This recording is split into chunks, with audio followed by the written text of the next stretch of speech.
Hey guys, welcome to my channel. আমি মহারাজাটা। এখন আমরা কথা বলবো হচ্ছে একটা আমার ভুল নিয়ে। আমার ভুল আমার সবসময় রেকটিফাই করে নেওয়া উচিত। আমি নিজে একটা ভুল ইন্টারপ্রেট করেছিলাম একটা জিনিস নিয়ে, তারপরে আমি পরবর্তীকালে বুঝতে পারলাম। তারপর আমার মনে হলো না, এটা বলা উচিত নয়। তো দেবদা কালকে গিয়েছিলেন, আমি বারবার বলছিলাম যে রেকির মধ্যে হতে পারে, কারণ আর 10 দিন 12 দিনই আছে হাতে, খুব বেশি হলে 12-15 দিন আছে হাতে শুটিংয়ে ঢোকার জন্য। তো দেবদা কি এখন ঘুরতে যাবেন? তো অ্যাকচুয়ালি বিষয়টা হচ্ছে মলদ্বীপস, ওটা মলদ্বীপস এবং সম্ভবত মালদ্বীপসই, কারণ ওইখানে দাদা ঘুরতেই গিয়েছেন। এবং কেন বলছি, কারণ রুক্মিণীদি অলরেডি স্টোরি পোস্ট করেছে, দাদা কিন্তু ঘুরতে গিয়েছে, দাদা রঘু ডাকাতের কোনো রেকি করতে যায়নি। কিন্তু এখান থেকেই একটা মানে আপসেটের জায়গাও রয়েছে যে দাদা কি তাহলে 28 তারিখে আসবে, কারণ বিদেশ যতই মানে যখনই তুমি বিদেশ যাচ্ছ, দুদিনের জন্য তার বিদেশ যে যাবে না, মানে কেউ যায় না ন্যাচারালি, জানি না কী করবে দাদা। বাট তাহলে কি দাদা এই এসবিএফের ইভেন্টটাতে অ্যাভেলেবেল থাকবে বা থাকবে দাদা, মানে দাদা নিজে থাকবে? মনে হয় না। কেন বলো তো? এখন এটা মনে হচ্ছে যে দাদা হয়তো নিজেও থাকবে না এই ইভেন্টটাতে। এই ইভেন্টটা অ্যানাউন্সমেন্ট হয়তো হবে রঘু ডাকাতের, এবং শাকিব খানও শোনা যাচ্ছে যে এখানে নেই, মানে উনিও বাংলাদেশেও নেই, উনি নাকি আমেরিকাতে আছেন। আমি কালকে কমেন্ট সেকশনে কিছু কমেন্টস পাচ্ছিলাম, আমি জানি না সত্যিটা কী। তবে তাণ্ডবেরও যদি অ্যানাউন্সমেন্ট হয়, সেক্ষেত্রেও শাকিব খানও থাকবেন না সম্ভবত।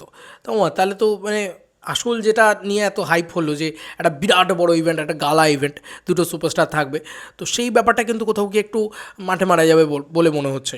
দেখা যাক কী হয়, কারণ দাদা ঘুরতে চলে গেছে, দেবদা ঘুরতে চলে গেছে। রুক্মিণীদির স্টোরি দেখেই একদম ক্লিয়ার হয়ে গেছে। রুক্মিণীদি যে ছবিটা পোস্ট করেছে, সেই ছবিটা থেকেই একদম মানে ক্লিয়ার, মানে পোস্ট করেনি, স্টোরি দিয়েছে, তো ওখান থেকে একদম ক্লিয়ার হয়ে গেছে যে দাদারা ঘুরতে গেছে। আমি তো প্রত্যেকবার ঘুরতে যাওয়াটাকে নিয়ে ভুল ভাবি, তো এবারেও সেমভাবে ভেবেছি।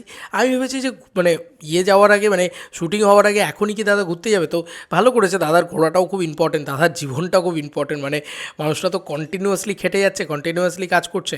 আমরা সবাই দেখো কোথাও না কোথাও যে যার নিজের মতন করে একটুখানি ঘুরে টুরে নিয়েছি আর কি, যখনই মানে আফটার খাদান মিটে গেছে।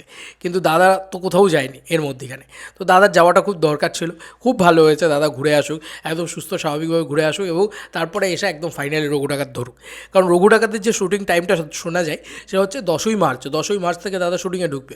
তার আগে দাদা একটু রিফ্রেশিং মুডে ঘুরতে গেছে, এটাই হচ্ছে মেন আপডেট।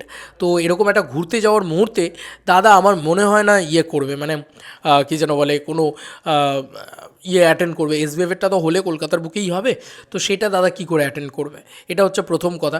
এবং দাদা যদি ঘুরতে না যেত, তাহলে রুক্মিণীদের পক্ষ থেকে ওই সেম জায়গায় সেম পোস্ট করা সম্ভব হতো না। রুক্মিণীদিও গেছে, দাদাও গেছে, দুজনে ঘুরতে গিয়েছে, এইটা একদম ক্লিয়ারলি বোঝা যাচ্ছে। এবং ওয়েলকাম ব্যাক বলা হচ্ছে এই কারণেই যে ওয়েলকাম করা হচ্ছে তাদের, মানে সেই জায়গাতে আবার ফিরে গেছে। দেবদার খুব পছন্দের জায়গা ওটা ঘুরতে যাওয়ার, সেই কারণে ওয়েলকাম ব্যাক লেখা হয়েছে। তো কোথাও গিয়ে বেশ ইন্টারেস্টিং একটা ভাইবস কোথাও গিয়ে দিচ্ছে, আমার বেশ ভালো লেগেছে। তবে হ্যাঁ, মানে এটা আর কিছু কিছু জায়গায় একটু হতাশ করছে আমাদেরকে, যে দাদা তাহলে ইভেন্টে থাকবে না, দাদা তাহলে এতে থাকবে না, এই জিনিসপত্রগুলো নিয়ে একটুখানি হচ্ছে আর কি।